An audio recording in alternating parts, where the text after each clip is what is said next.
Hi, you guys. Thanks a ton for listening to the podcast. I know it's been a little while waiting for an episode. And honestly, the reason is I just got overwhelmed trying to get the book out. It was a lot to do, to write every word of this book, to get it in line to be published and work out all the details. And it's finally done. So the book came out like a week or so ago. It's #1 on Amazon and venture capital and startups and technology and all the categories that are relevant. And honestly, I'm just thrilled that people are finally getting to read it. And the feedback has been awesome. Kind of weird because I tried to write a book about deep tech, all the technologies that are coming and why they're exciting and how we make them come to life and all that stuff. But all the comments about the book are mostly just people who love the stories about my weird career and all the things that we've worked on and some of the other fascinating characters that are in there. So this is a very accessible, hopeful, fun book, and I'm really thrilled that people are enjoying it, and I hope that you give it a chance. So this episode is with my buddy Cam Meyers. Cam is the founder of CreateMe, which is one of the companies we invested in. So this is the first podcast episode with one of our portfolio companies from the Deep Future Fund. And I couldn't be more thrilled to share this with you. We go into lots of little details about what Cam is doing. He is building robots that can make clothes. And I know it sounds crazy. This is not something that has been done before. There's a little bit of automation here and there in the apparel industry, but to build a machine that can assemble garments is essentially unprecedented. And the reason for that is it's just really hard. Robots don't have fingertips. They can't feel fabric the way a human does. And so they can't feed a sewing machine. So a lot of work had to go into inventing ways of making this possible. We talk about all that in this episode. I really want you to understand, apparel is one of the biggest industries on earth. I think it's about $2 to $2.3 trillion a year, depending on the year. 150 billion garments per year are produced. 55% of them end up in a landfill within 12 months. 30% of those are never once worn by a human. It is one of the shittiest industries on earth. It's an insane amount of damage to the environment. Both carbon emissions are related to it, but also freshwater pollution. About 20% of global freshwater pollution comes from dyeing clothes and making clothes, growing cotton, bleaching cotton, all this kind of stuff. And so we just need to make this industry a lot better. Cam is pioneering the way to do that, and I couldn't be more excited about getting to share him with you guys. I've never met anyone like him. He could hack anybody's phone in a matter of minutes. Who is that guy? Who can do that? Thomas is the most interesting man in the world. He's one of my favorite people on the planet. Inventor. Wicked smart. The master of cutting corners. If you had a dead body in your trunk, who would you call? He would get arrested immediately in a lineup. I stood in line to get his autograph. You know, his mouth can barely keep up to his brain. I don't actually know what Pablos does. A hacker magician. Man of the future. Future. Future. Future. Future. Right now, what's the status? What can you actually do? What can we actually do? So right now we are building underwear. Women's underwear is a first product off the rank. We've done a couple of pilots. We're working with Brand X. So we're doing a couple of pilots. So that they're a big OEM, meaning that they produce for very large customers, the Victoria's Secrets, the Uniqlos, the Amazons of the world. So we've been working with them for a while, and we'll be doing commercial product later on in the year. And we're also working directly with some brands. In the summertime, we'll be able to talk about some of the other brands that we're working directly with rather than through a manufacturer. And then T-shirts is not too far off. Okay, you got to assume I don't know anything. So lots of people are making underwear. How are you doing it differently? So basically, we have a 35,000 square foot facility in Newark near Fremont. Okay, by the Tesla factory. We're building clothes with robots. And the key thing is we're not using thread, we're using glue. We print these little dots, almost mimic what a stitch would look like. And that's a way more efficient way to build apparel than with thread. And so that can drive a lot of automation. Simply by virtue of using adhesive, it's a much more efficient way to manufacture. Because it's hard for robots to operate a sewing machine. Two easiest ways to think about like why it's a lot better. The first is there's a lot of human dexterity that goes into sewing. You have to physically move fabric through a needle punching.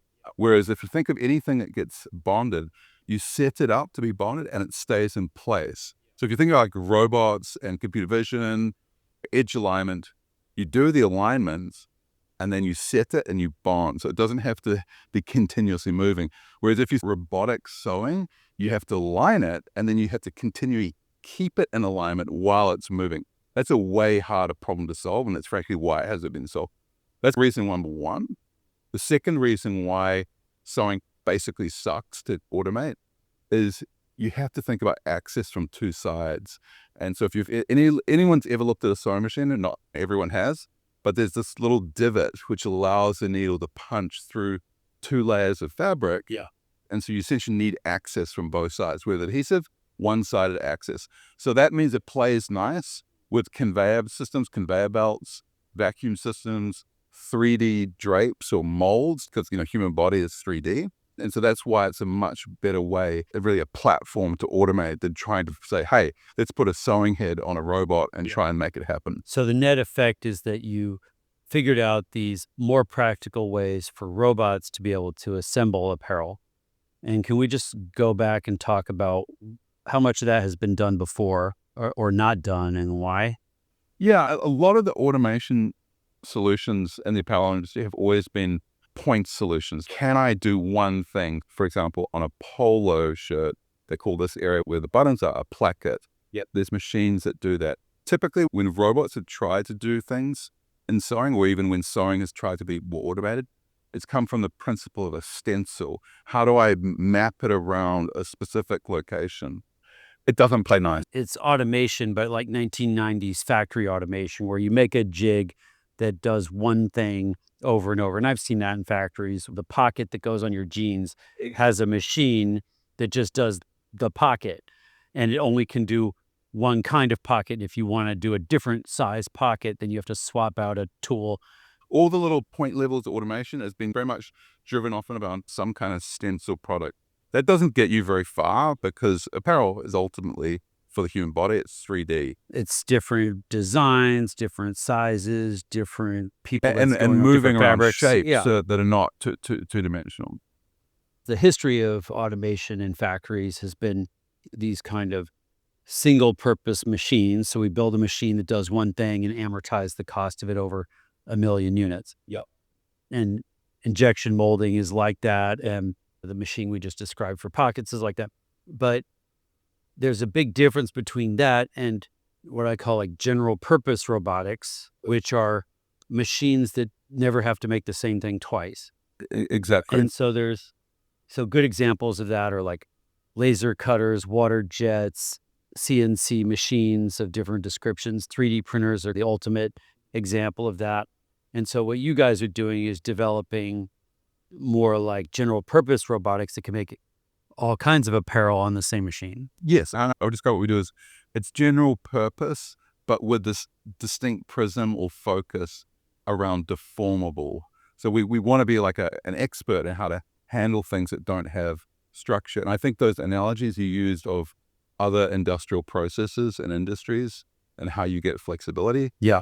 It's a much harder problem in apparel because of the gradations of size. Yeah, right. Like you've got pants, you've got different lengths of inseam, and you've got all the different widths. So that and the fabrics on top behave differently. If you think of aluminum sheets, there's a couple of different aluminum sheets you deal with. Fabric, it's almost infinite. Yeah, and that's why the factories have been built using humans that can adapt easily. But the problem with a machine is if you make a machine that costs more than a human and it can only do one thing, you don't need that thing, the machine is sitting idle, losing money. Whereas a human, you can just repurpose them and aim them. Humans make the ultimate general purpose robot. And so you can just aim them at a different task. That's the huge thing that's going on even in iPhone factories. If it's time to make iPhones, great. All the humans in China, basically in factories, go make iPhones. And then when their iPhone 16 stops selling, they just go make headphones. Yeah. And you aim them at making other random electronics until it's time to make iPhones again. And so I think that what people really need to understand is that we're at this moment in time where the thing that needs to be done is all factory automation needs to veer as much as possible towards general purpose robots. Correct. And I think that's part of the appeal of the humanoid robots, because in theory, you could drop one of them in where a human was, and it could just operate the tool. That's probably not the most efficient thing to do for a lot of things, but it's a good example of how you get there. Yeah, I agree. And one thing I'd riff on with that is you talk about general purpose. The hard thing about sewing is that training from one type of garment to another is actually pretty complex. And so that was a part of the first principles of going to adhesive.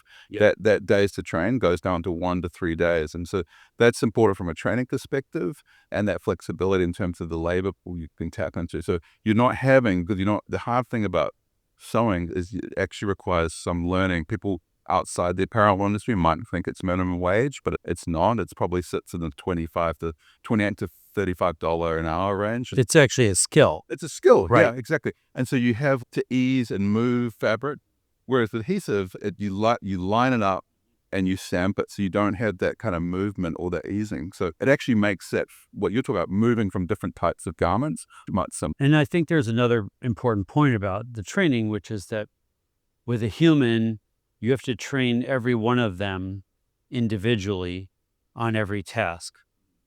And with robots, you train one, they all learn. They all learn, yeah. And so there's just this incredible multiplier when a Tesla learns not to run over a kid who rolled on a skateboard into the street.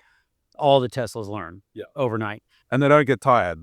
Yeah, and they also don't get tired. I think that's a really important thing to understand about why we've been held back in automation in factories and other contexts, because we had to make these special purpose machines.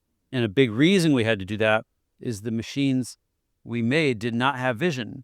And now vision, ironically, became like one of the first major things we were able to solve in robotics. And so the robots don't have fingertips, which you would need to sew, but they do have eyes. They do have eyes. And you would think eyes are harder, but it turns out fingertips are harder. So we have eyes. And so eyes help you to make the general purpose robot, because it can see if it's doing the thing it's supposed to do and adjust. And that's why we're getting there. Absolutely. Computer vision has come a long way. Some of the machine learning tools have come a long way. And in a high velocity manufacturing environment, AI is certainly earlier, but that's starting to come into stream, particularly in terms of simulation, because fabric is something that is deformable. It doesn't hold structure. And how you think about moving one piece of fabric to another, there's some really interesting visual language action models. Yeah. A seamstress that's blind isn't going to make a lot of progress. Yeah. Like, they do a lot with feeling, but they do even more with vision. That's certainly true. But I think that once we can solve the fingertips, then the robots maybe could run a sewing machine as well.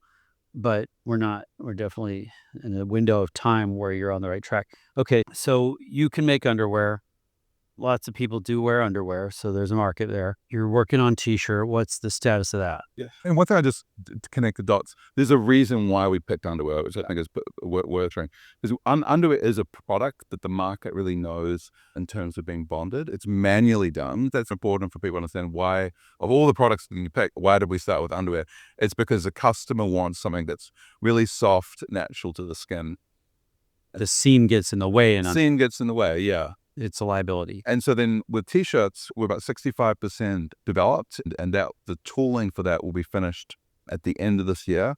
And then next year we will be going into production, and then mass production in 2027. Let's think this through. So is underwear, how automated is it?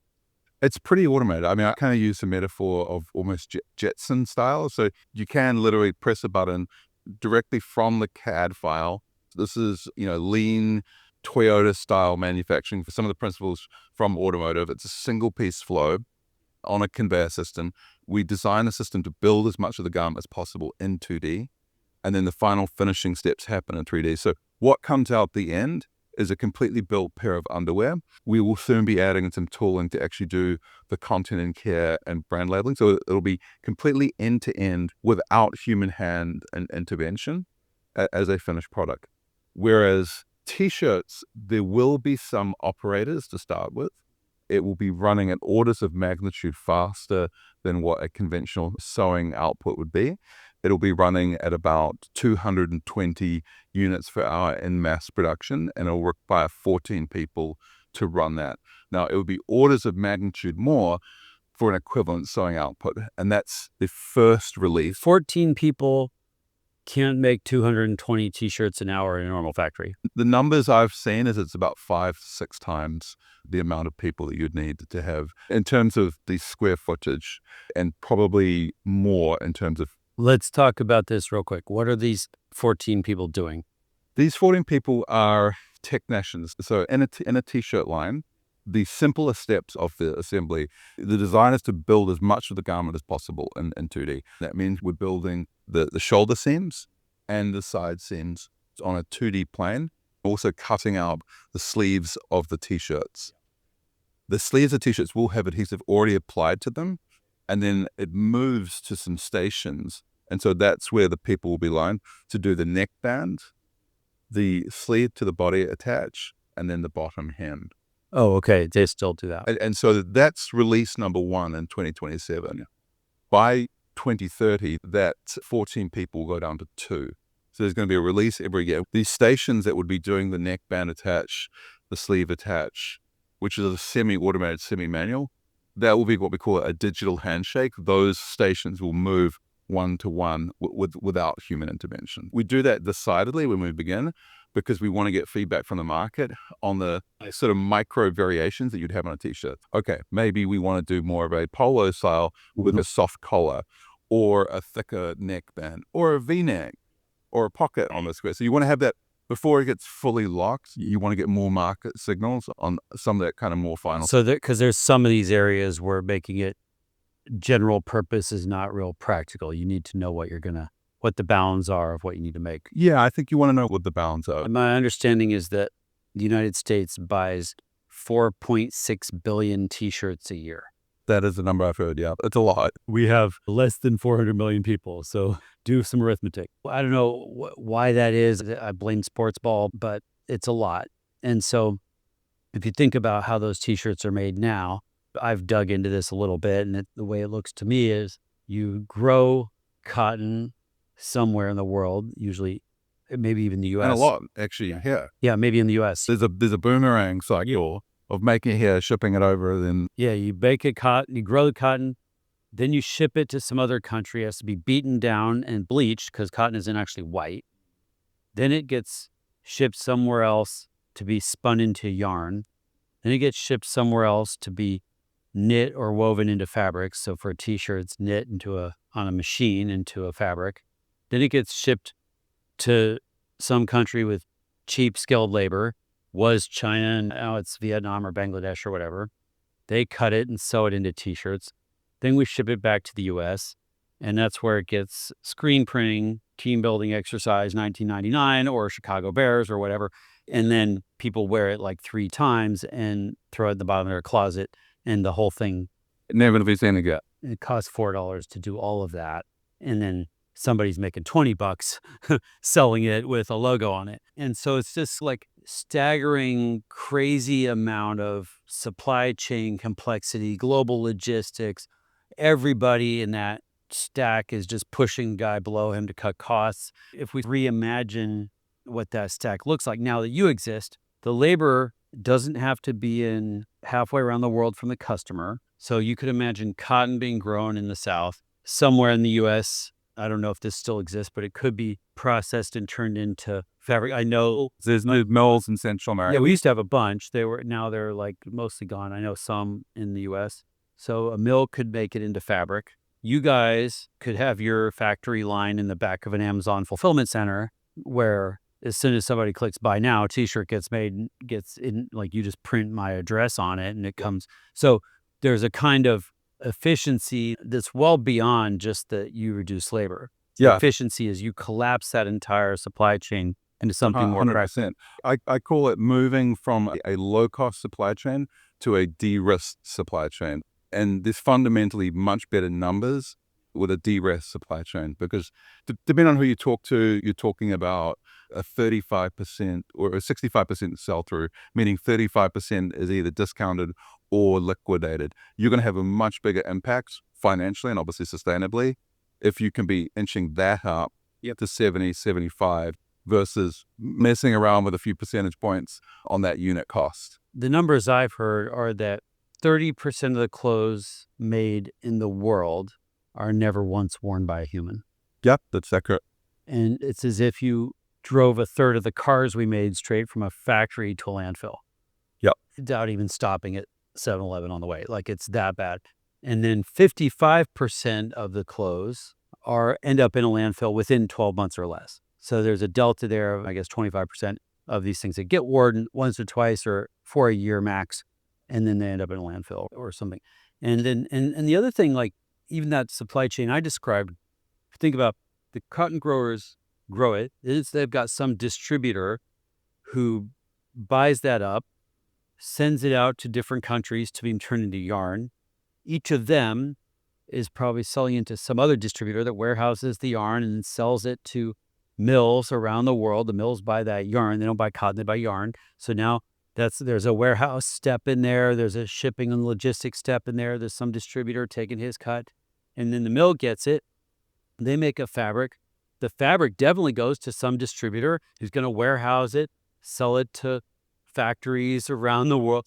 The number of layers in this stack from cotton to clothes is just insanity. And so I think people just don't realize like how much potential there is, not just on cost savings and simplicity and reducing risk, but also the environmental footprint. You almost can't add it up. They really go together because such a myopic focus on the lowest cost means that your supply chain is so incredibly stretched out that you don't match to those demand signals. And so having it closer to the market means that you should be driving much more sell-through. And whether that's being quick demand on like colorways or like different silhouettes, sizings, and that's all the types of things that we're trying to build into the technology, is to be very flexible in terms of MOQs, minimum color quantities, all of those kinds of things to move, and so that the brands can be much more nimble for that. I think of it as like a exponential problem. If you added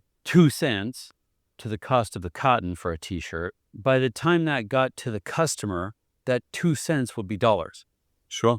Because, the next guy's doubling his price. The next guy's doubling his price to make yarn. That he's doubling his price to go to a distributor. He's doubling his price when it goes to the mill. He's doubling his price when it goes to another distributor who doubles his price when it goes to the factory. It's just, that's why the pressure is so extreme on everybody to cut costs. And that's why we're making all this cheap crap. Yeah, I agree. I mean, change has to come from a couple of areas. Obviously, you've got to have a different technology stack.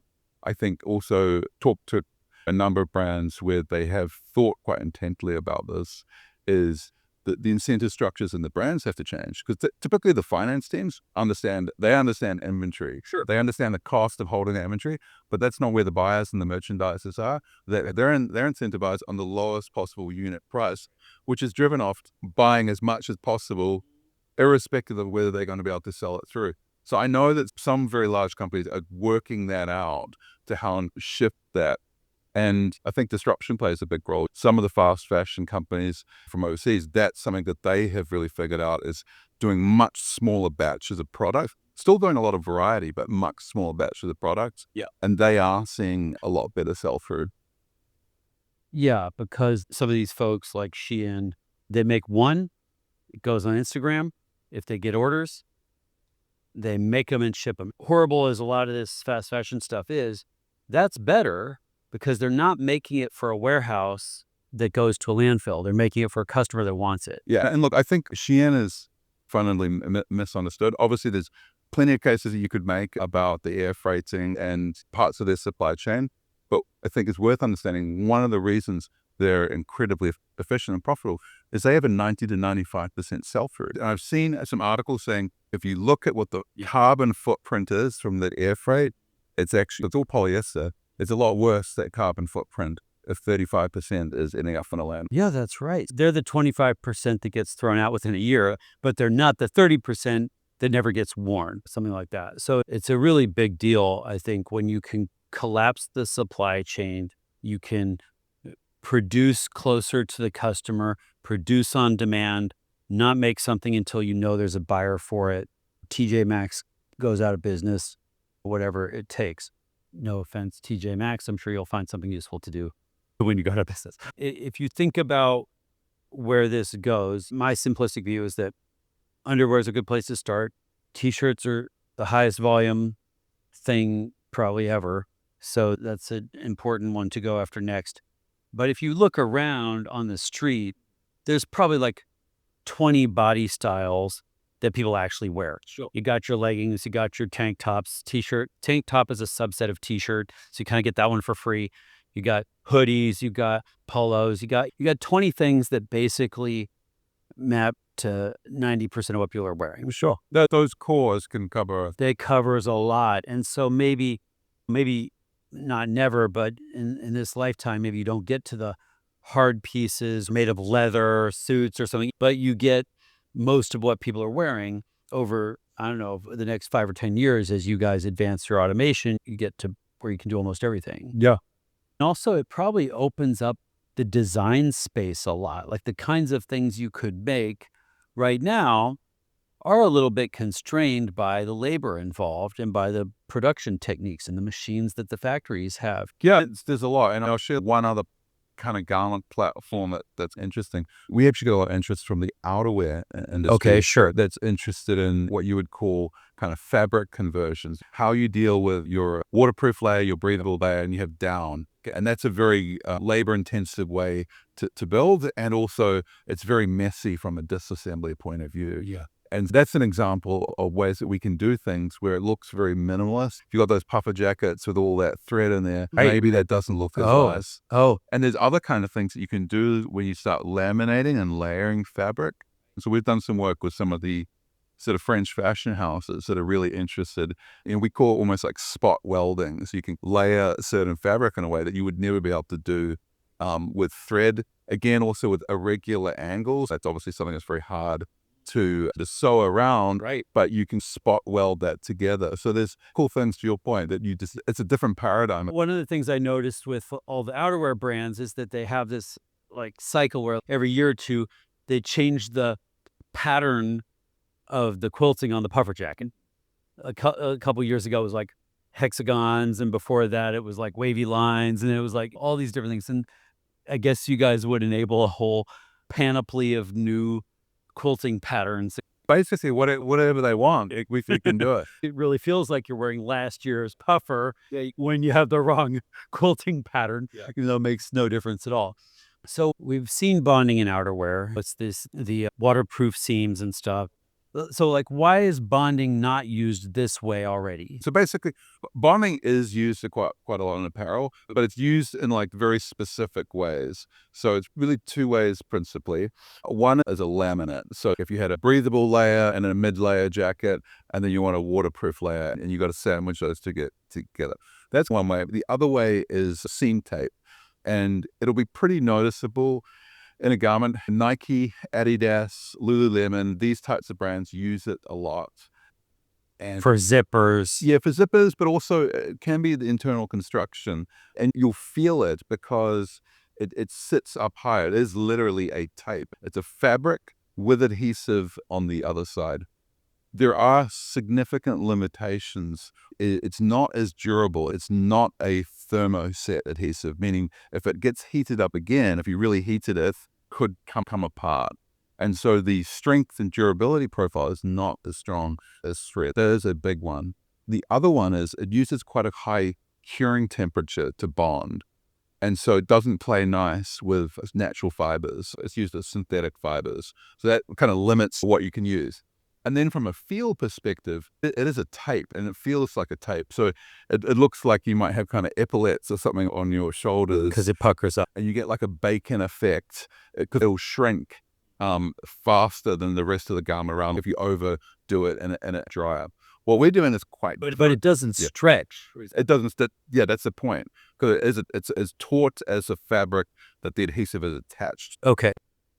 So it doesn't stretch. This is very different. It's a printed adhesive, almost akin to what's used in other industries in the consumer electronics and things. It prints on a gantry, the adhesive. And so what that means is Is it fair to say it's like an inkjet Yes, it's a very similar technology to an inkjet, but it's not actually an inkjet. From an analogy point of view, it's very similar to an inkjet. And yes, it jets these little drops of adhesive out. Okay.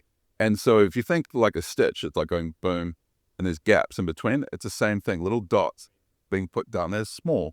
Like stitches. They're like smaller than a millimeter. Yeah. So it feels like a stretch, like a stitch. It's got that stretch and recovery that you get with the stitch. And it's got a lighter gram weight than thread, a way lighter gram weight than with seam tape. So I'm wearing a garment now that's got it. And the shoulder line, it looks identical to a sewn garment, but it isn't. It's got a very soft hand feel, and there's better breathability at the seam. There's better kind of biomechanic movement. So we're actually going to be doing some work with some sports performance colleges at a university to blow that out and validate exactly the kind of performance on kind of biomechanics, seam breathability. You made a shirt for me like yours. Mhm. So all the seams are bonded, I think. There's no thread. If I didn't know or didn't think to look for it, I literally would have no idea that this was made differently than a normal t-shirt. It doesn't look different. It doesn't feel different. And I knew what to look for. So I'm like, oh, wow, did they do all of it? As far as I could tell, it's at least as good or better in every way. Yeah, and that's the idea. When we're talking with the customers, obviously they want to understand that it's got similar durability and look and feel, but in many ways it is actually superior in terms of the softness. But it is about that seamless effect. This is why it started in women's underwear, because it's seamless. You're getting that now in other products, this light hand feel. Probably you're making better women's underwear because a lot of them have that tape problem where it's not stretchy on the seam.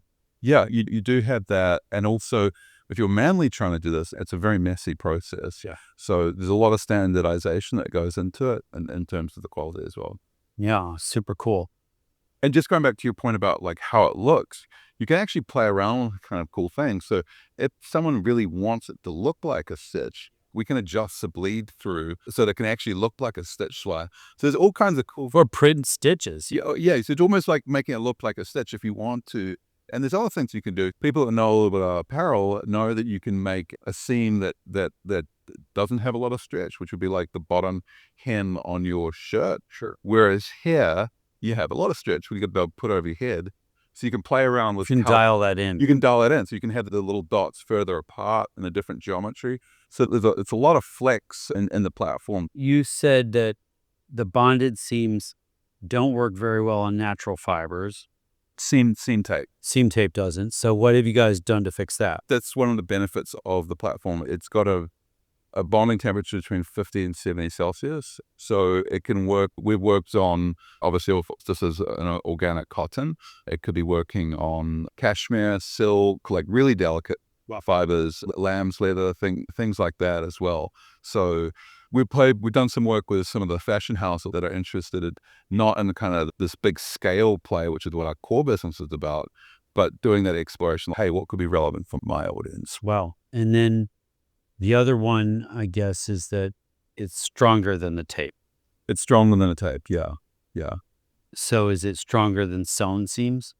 It's at least parity, and in some dimensions, it is actually stronger. And it wasn't that way when we started. It's a lot of process engineering that's gone into this. So really dialing in on this geometry of how you space out the dots, this diameter of a dot. There's a real trade craft that's gone into it to get that kind of performance into it. That, and also lots of machines are doing 2 rows of stitching, sometimes 3, or you might have a surged edge and 2 rows of stitching. You guys can probably just put more dots in rows side by side. Yeah, exactly. And sometimes you see on scenes that they call it like a little bar tack where they go back and forth. We can mimic that. And often we're doing it just to ease customer adoption because that's what they know how it's made. Your simulated bar tacks? But it doesn't actually, we're simulating do a bar, anything. yeah, we're simulating a bar tack, but it doesn't actually need it. But if that eases customer adoption, then that's okay. Where does it start to get hard for you? Could you imagine being able to do jeans? Yeah, jeans is a really interesting one. So we've never done, and it's just simply because we haven't worked with a partner to do the product development. And we know obviously jeans, because they're woven, for the audience, wovens don't stretch that much. That's like a shirting material or a denim, whereas nets is like your underwear t-shirts that stretch a lot. So we do more on nets, but we can do wovens. But Well, wovens is probably easier to handle. it's way easier to handle, exactly. So from a automation material handling software perspective, wovens is way easier. And if you think about PPE, which is a woven, probably some of your audience has seen those machines. They're pretty automated. PPE, you mean masks are made of? Yeah, masks. That's a non-woven. Yeah, That's a non-woven but non-stretch. non-stretch. And we see some medical garments as well on that. FedEx. Yeah. So for denim, we've had some earlier, as in the last 2 weeks, conversations where they would like us to do more exploration on what's possible, because a pair of jeans is a very complex from the point of view of if you actually wrote down a list of the number of operation, the steps. You get the rivets. Yeah, I think I've seen it's button fly. 55, 56 steps. And then also when you look at like the way belt loops are made. Belt loop. It's insanely articulate making a belt loop for jeans. Belt loops, and then you have those like secondary like button pockets. So they said, hey, maybe you guys could just look at some of the finishing steps in terms of some of the pockets, some of the belt loops that don't have the same integrity of tension that you would on the rise of the pant or something like that.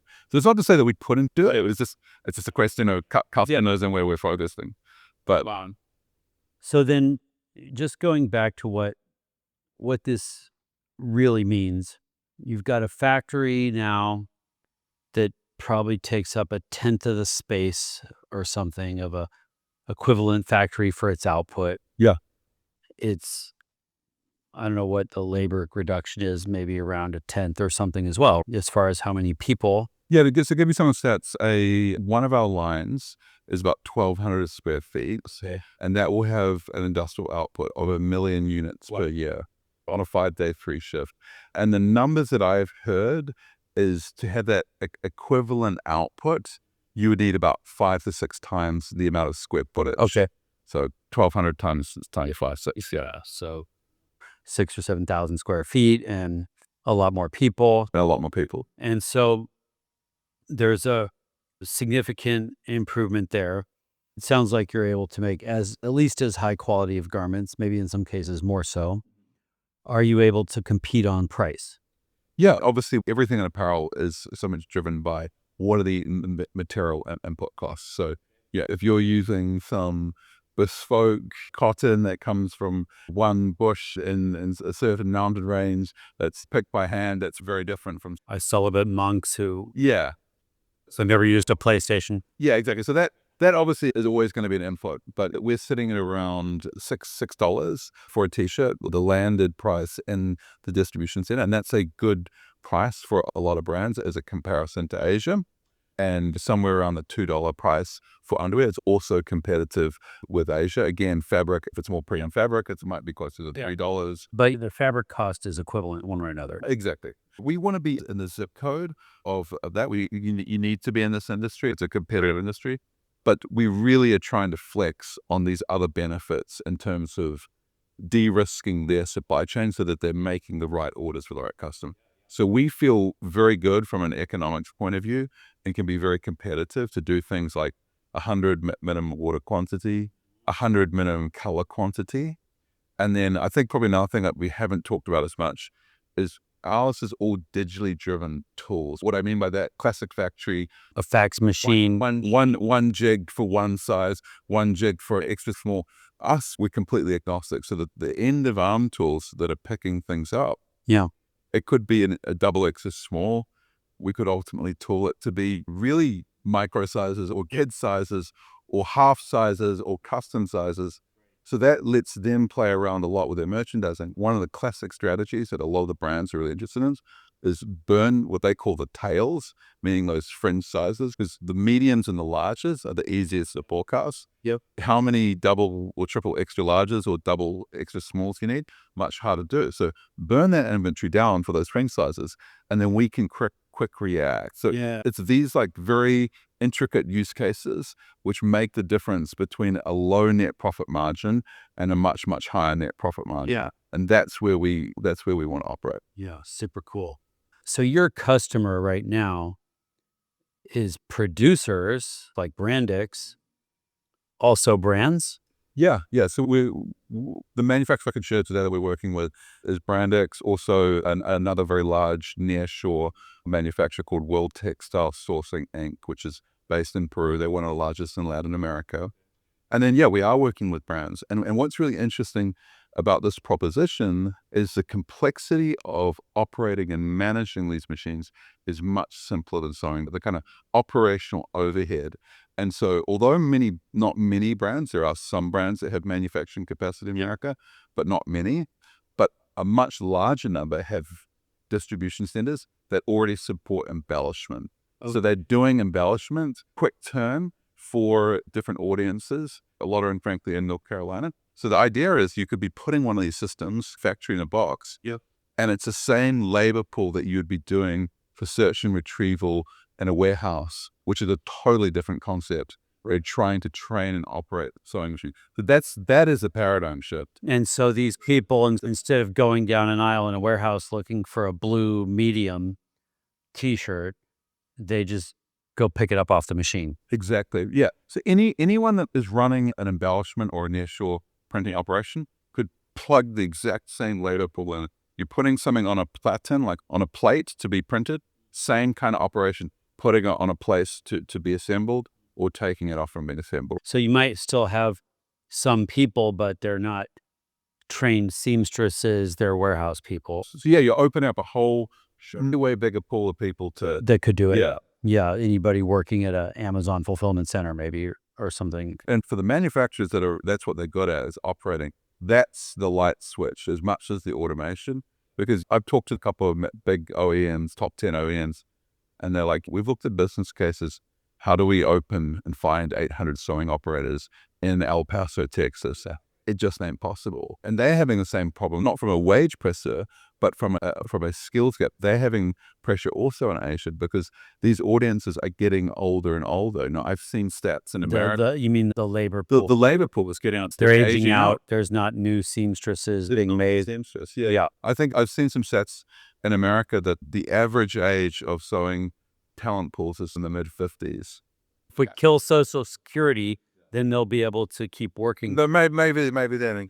In my experience talking to you, you have a very pragmatic view of this business. In my view, where it goes is maybe a little more radical.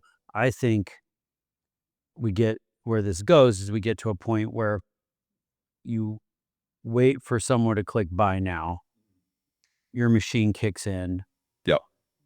It prints my t-shirt or whatever, or assembles my t-shirt, prints my name on it, throws it in a box, prints a label, and it comes to me. So you're literally making it on demand.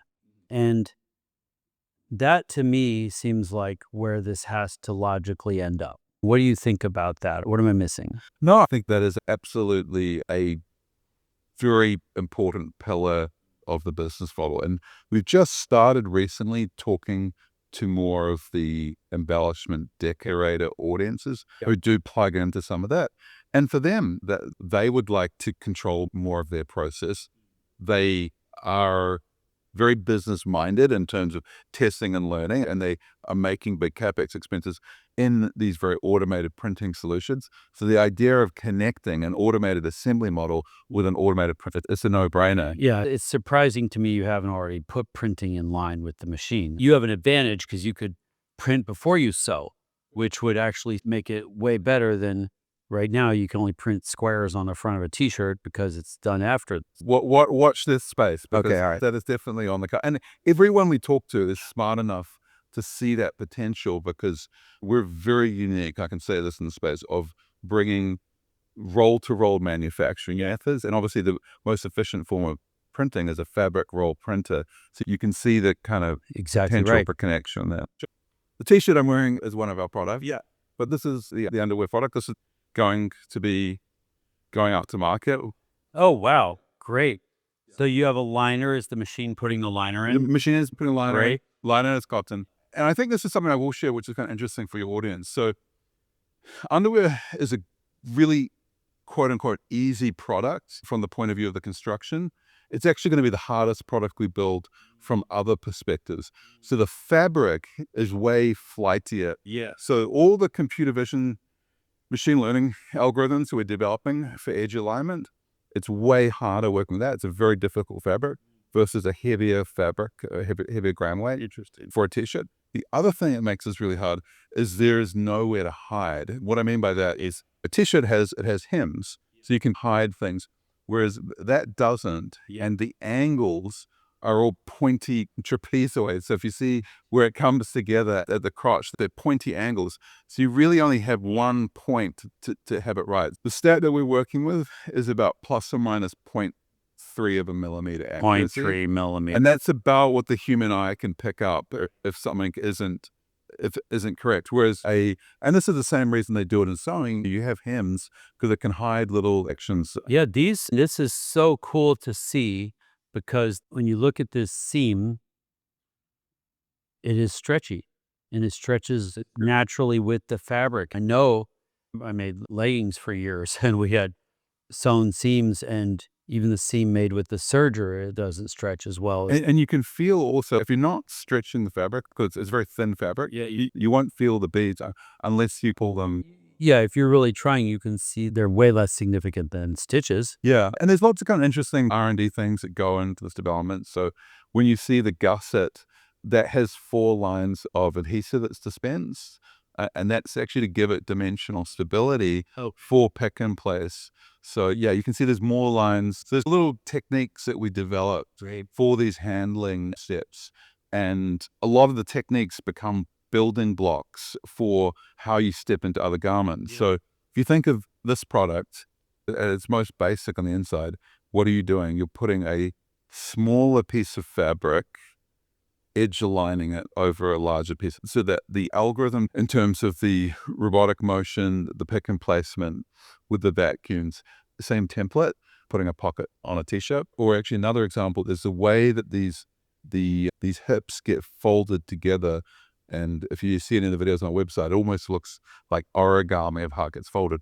That's the same template of mechanical movement that you do to build the hem on a sleeve. Once you learn how to do one type of seam, you can translate it. I think that's true. It means you guys are a lot further along than people might think. They might just from the think. notion of making underwear might seem easy.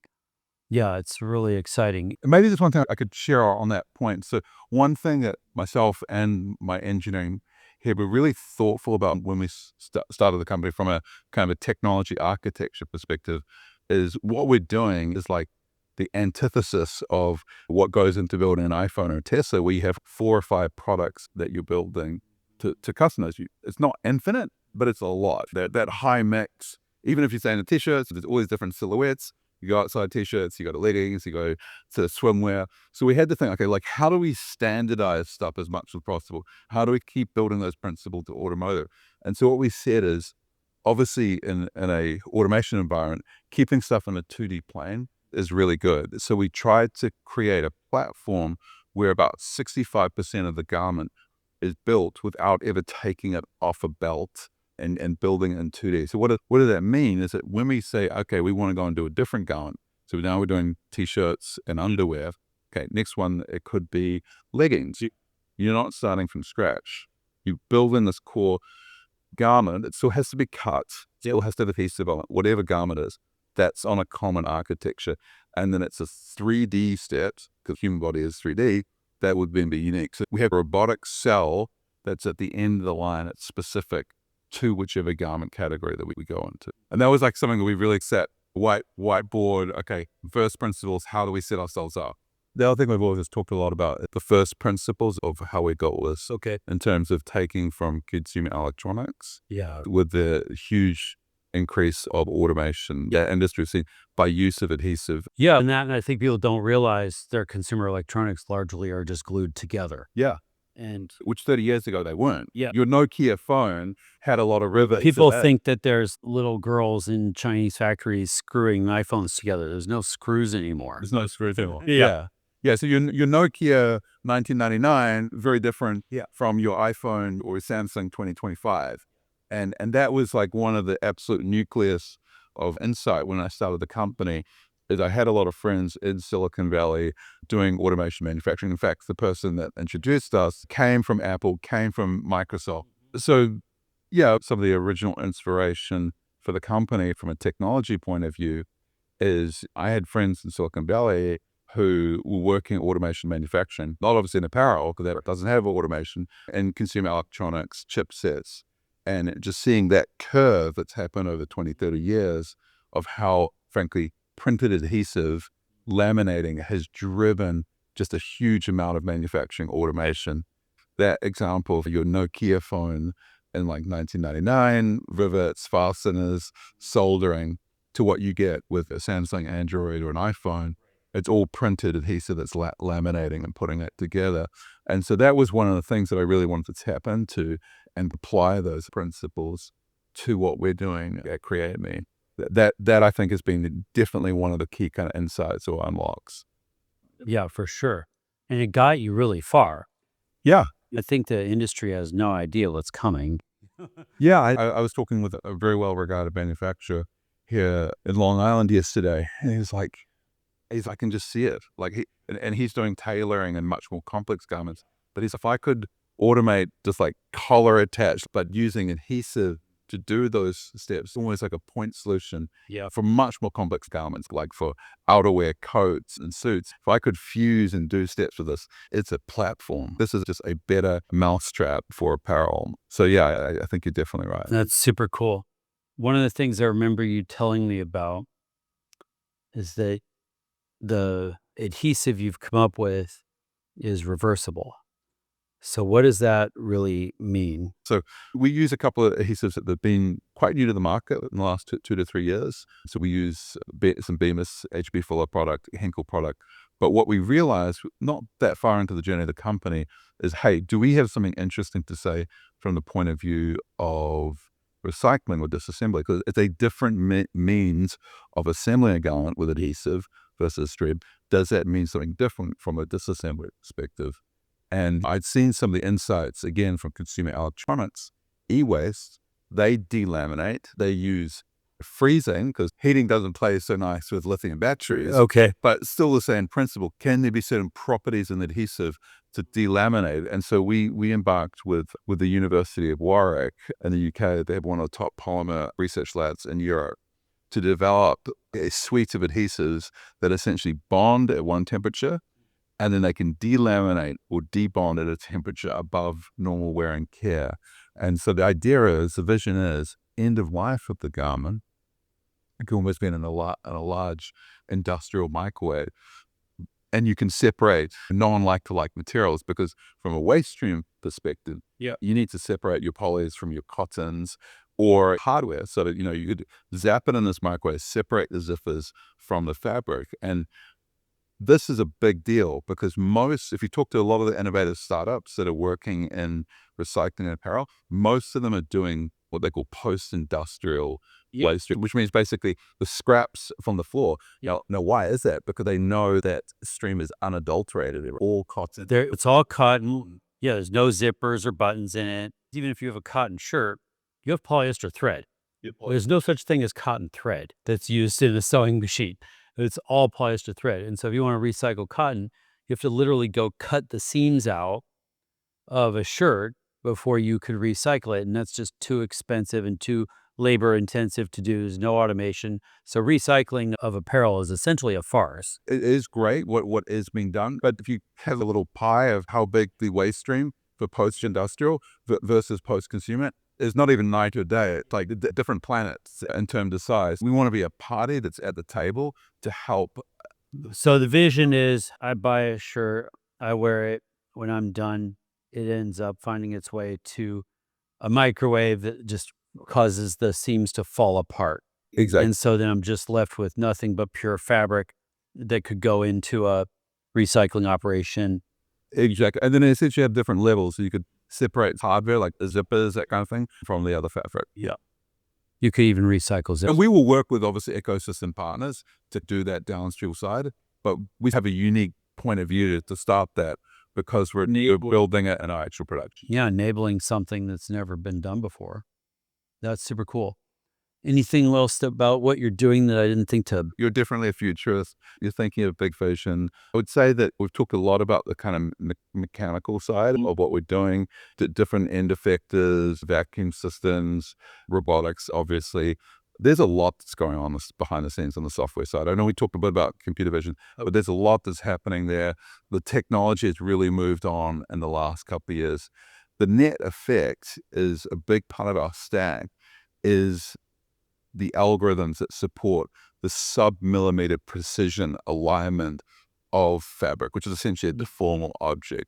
And why I think that's interesting is as the business scales up, there are these kinds of adjacencies that we could be going and supporting, whether that goes into really all kind of other types of textile uses, whether that would be in furniture, whether that would be in automotive, whether that would be in medical, composite layup. And all those industries have peculiarities and certain tooling and things like that.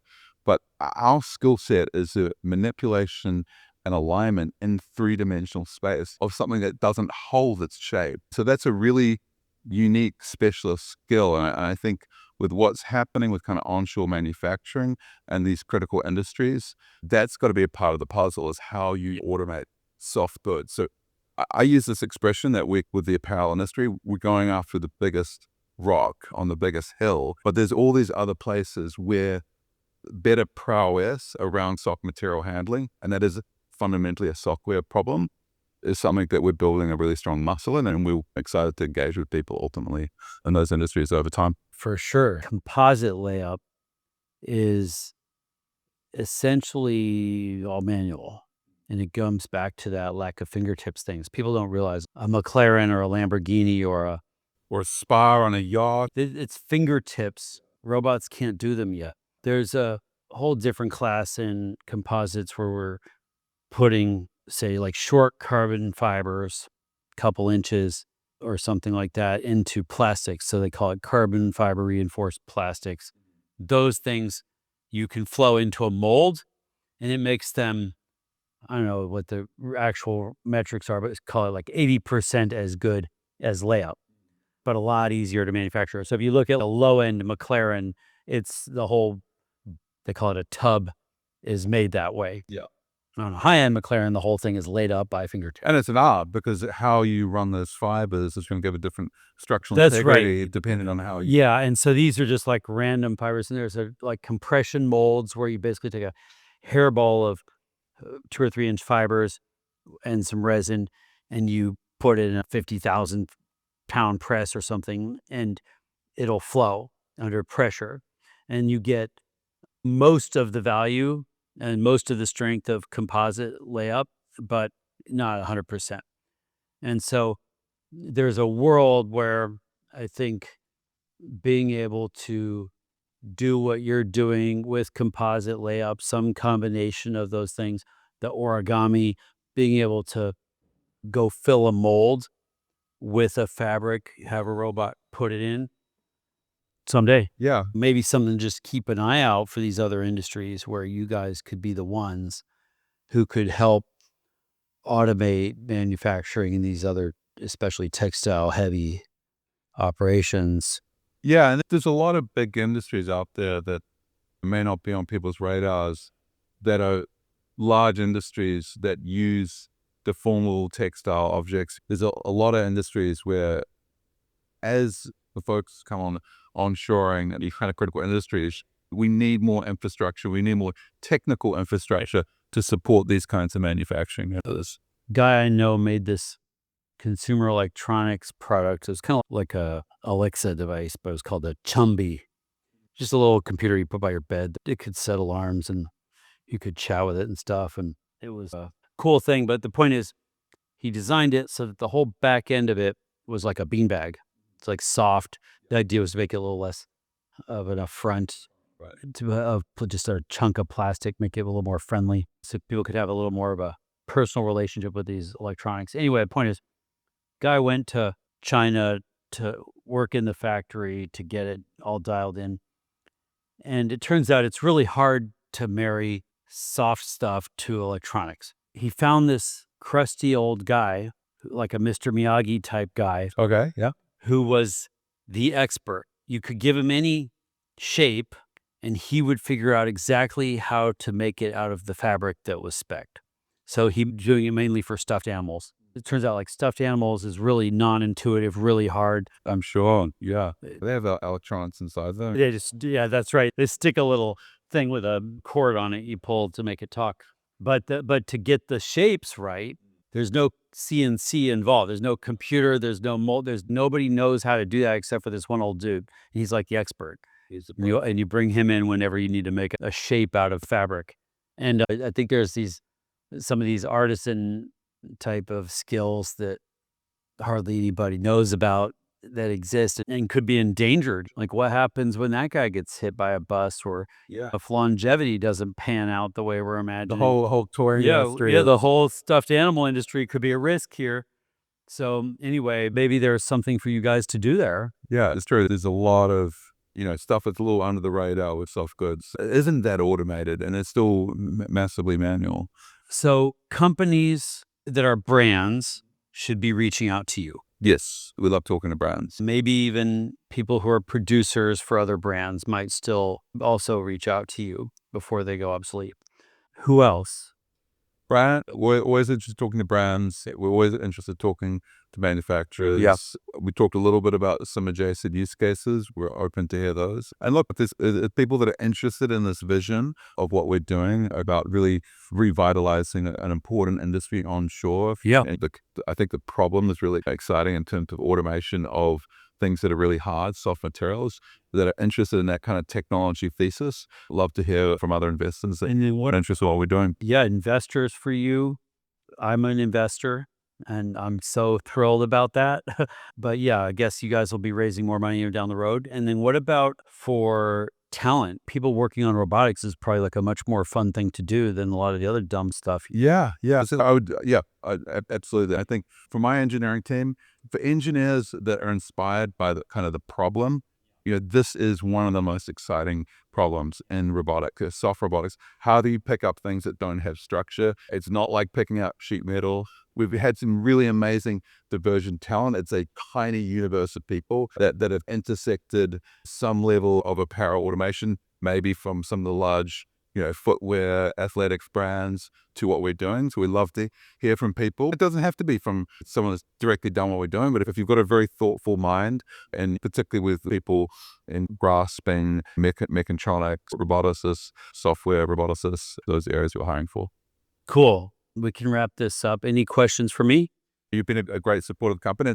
I think, what I hope comes out in this conversation is that Pablos, there's not many people that have actually been in doing what we've been doing in a previous life. Yeah, people that we didn't talk about it, but I guess for the audience, I tried to do what you're doing years ago. I got an early start, didn't make it nearly as far as you did on the automation, which is why I'm so proud of what you guys have done. Do know a lot about the business that you're in and what you're trying to do and how hard it is and what the opportunity is. And that's why I'm so excited. I want you to be the next Inditex. I think you can totally change this industry. I think people don't realize it is one of the worst industries in the world as far as a lot of times labor practices, but certainly environmental damage. About probably 20% of global CO2 emissions can be attributed to apparel, in the 10 to 20% range to apparel production end to end. Even more damage of the world's freshwater pollution is attributable to apparel, from dyeing clothes and things, how we make cotton, all this kind of stuff. There's a lot of problems that are behind the scenes. No one sees. It's easy to ignore them.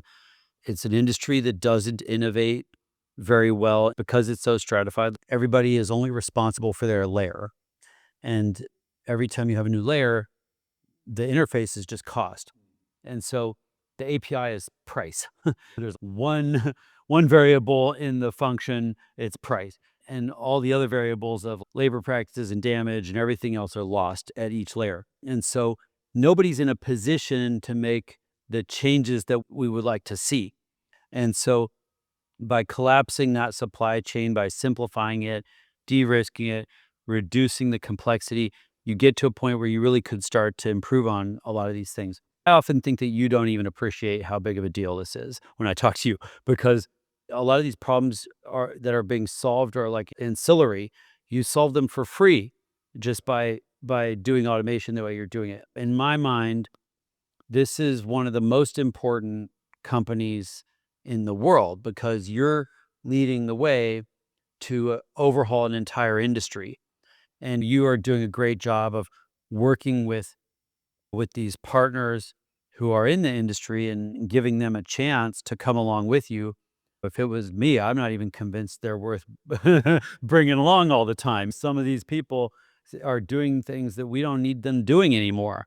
And so let's just build a new industry that is better in every way. That's the possibility I see here. We don't need to talk about any more than that. But yeah, my background with this industry is deep, and I think it's one of the ones that I want to see solved, and I'm really glad that you're running with it. Thank you, Pablo. I think you said it incredibly artfully. And the only thing I'd add is you're right. There is a lot of dysfunction, but what makes me really excited is it is a sleeping giant. The scale of the shit is there are very few industries on earth that operate with billions of individual units, billions upon billions of units of product are sold.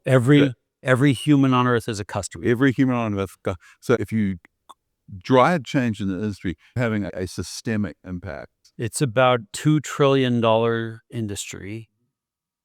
What's the number of garments made? I forgot. There's something like, It's in the billions.